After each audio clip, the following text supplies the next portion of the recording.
Now back in January, I got a chance to check out this. This is the Lenovo IdeaPad S940. At the time, they called it the Yoga S940. Since then, they've rebranded it to the IdeaPad line, but it's the same premium high-end Ultrabook that we saw when I got a chance to check it out back in January at CES 2019. I came away extremely impressed with those super slim bezels, the reverse notch, and of course, the sleek design. Hey everybody, it's Andrew, and this is my review of the Lenovo IdeaPad S940. Coming up.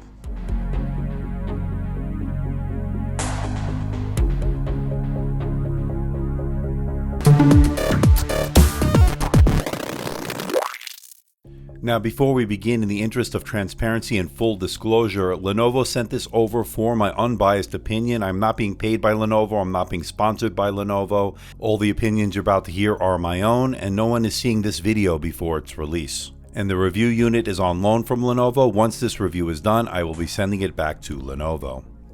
Want to see more videos like this? Why not hit that subscribe button and make sure you hit that notification bell. This way you'll be alerted every time I post a new video. Now, before we get to the unboxing, here's a quick rundown of the specs. You're looking at a 14-inch UHD IPS Glossy display, simply gorgeous. It's powered by the Intel 8th generation processor. I have the Core i7-8565U, 8 gigabytes of RAM, but you can get it with up to 16 gigabytes of DDR3 RAM, up to 1 terabyte of PCIe SSD storage, starting price of $13.99, and it'll be shipping by the time this video is posted. But that's enough with the specs. Let's find out what you get inside the box. Let's open it up. Now you get your extension cord, your 65-watt power adapter. It's also USB-C. You also get your setup guide, warranty information, and safety information as well.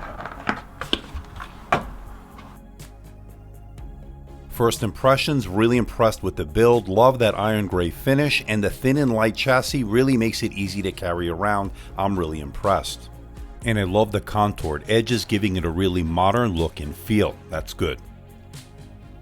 And yes, you can open it with one finger for those that wanted to know. Now when it comes to the ports, there are not too many on this laptop. On the right side are 2 Thunderbolt 3 ports, and yes, they do support 4 lanes. On the left side, you get a USB-C 3.1 and your 3.5mm headset jack. And having the 2 Thunderbolt 3 ports is great because that allows you to connect to multiple 4K monitors, Thunderbolt 3 docks, and of course, external GPUs. But to me, the star of the show has to be its gorgeous 14-inch display. It is virtually bezel-less with that reverse notch. We'll go over that in just a moment. But to give you the numbers, it's a UHD display. It's a glossy display. It's got a resolution of 3840 by 2160. That's a 4K resolution. It's also an HDR Dolby Vision display, making this an excellent choice for consuming media such as Netflix and YouTube. It's simply stunning on this device. It's really that good. And at 455 nits, this is a very bright display, which is good for both indoor and outdoor use. But of course, this is a glossy display, so in direct sunlight, you may have some reflections, you may have some issues, but a very bright display nonetheless. And it covers the color gamut extremely well, 100% sRGB, 85% Adobe RGB, making this a great choice for those creative professionals that do Lightroom, Photoshop, and of course, video editing. Now there are a couple of things you need to know about the display. Number one, there is no touch option. That's the same situation we had with the Asus ZenBook S13 we just took a look at. Here again, there's no touch option. Hopefully that will become an option later on down the road.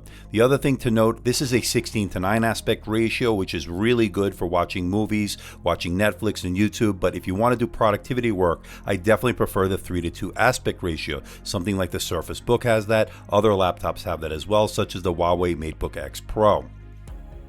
But despite that, the fact that this has such thin bezels, making it virtually bezel-less in my book, makes this such an attractive option, such a nice laptop to look at. And that's important when you're looking at this kind of laptop. And I also like the contoured glass, giving it a really nice modern look. It looks really good in my opinion.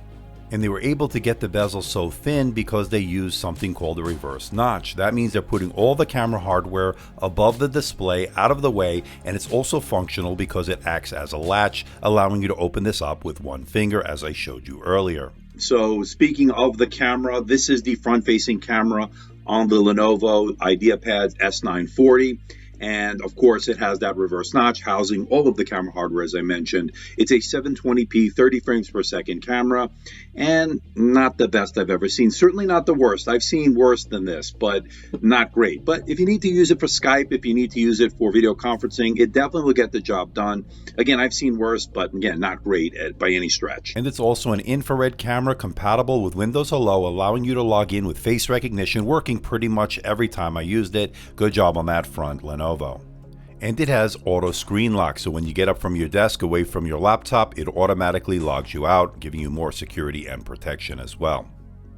Now, as far as the keyboard is concerned, I actually like it. It does have shallow key travel, so keep that in mind, but it is pretty comfortable to type on. It has those smile-shaped keys we've come to know with Lenovo, and it actually feels good to type on for extended periods of time. And it has a multi-stage backlight, allowing you to get work done in a dark room or a dimly lit environment. And that's always something I look for in my Ultrabooks. This is no exception. I'm glad it's there, and it worked really well.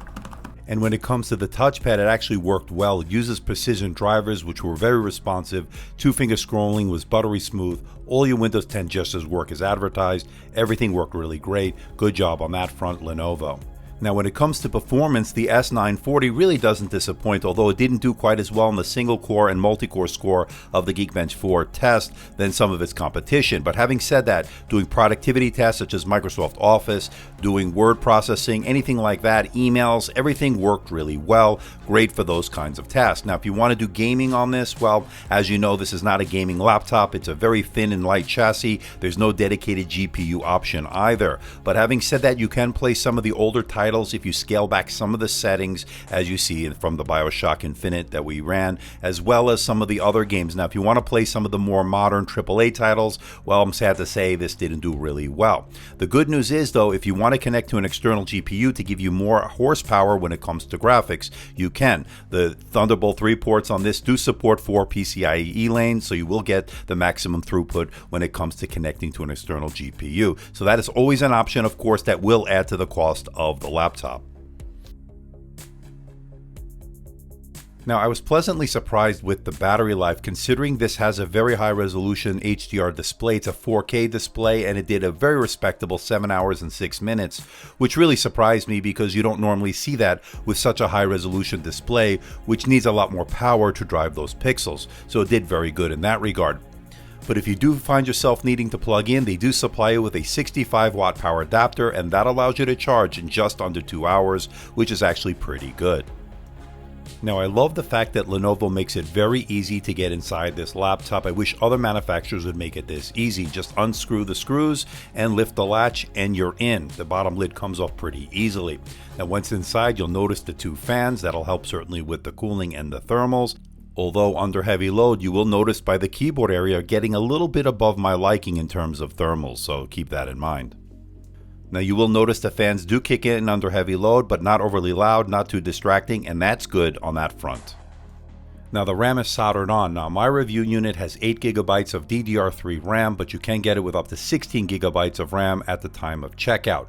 Now, as far as the SSD is concerned, you can upgrade that. It's a PCIe SSD, and you get some really great reads and writes, as you see from these results.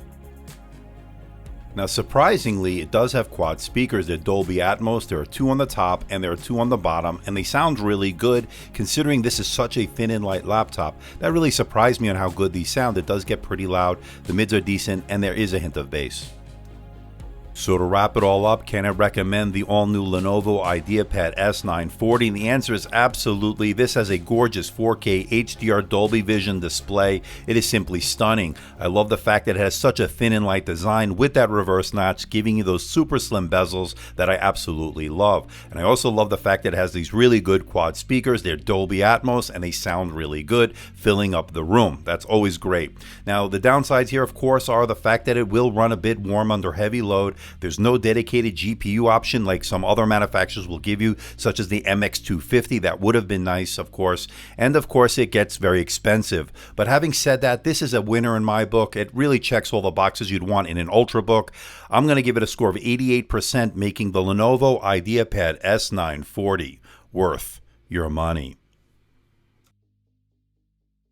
So what do you think about this bad boy, the S940? No longer the Yoga S940. It's now been rebranded, of course, to the IdeaPad S940, and I absolutely love it in terms of that display. Super slim bezels, 14-inch display in basically a 13-inch laptop chassis, and I absolutely love that. Really no bezels on this. You've got that reverse notch, although the camera could obviously be better. It's in a proper placement, and again, you have those super slim bezels as a result, and I absolutely love that. Performance is on par with other Whiskey Lake processors in this category, slightly below in some categories, of course. Not a dedicated gaming laptop, but the good news is, of course, as I mentioned, it does have two Thunderbolt 3 ports that support 4 PCIe lanes. That means you can connect to an external GPU, get the maximum throughput for extra added horsepower when it comes to the graphics. Now, it's not cheap, of course. It does come in around $1,800 as far as the review unit I'm looking at, and it can even go higher than that, of course, depending on the RAM options and, of course, the storage options as well.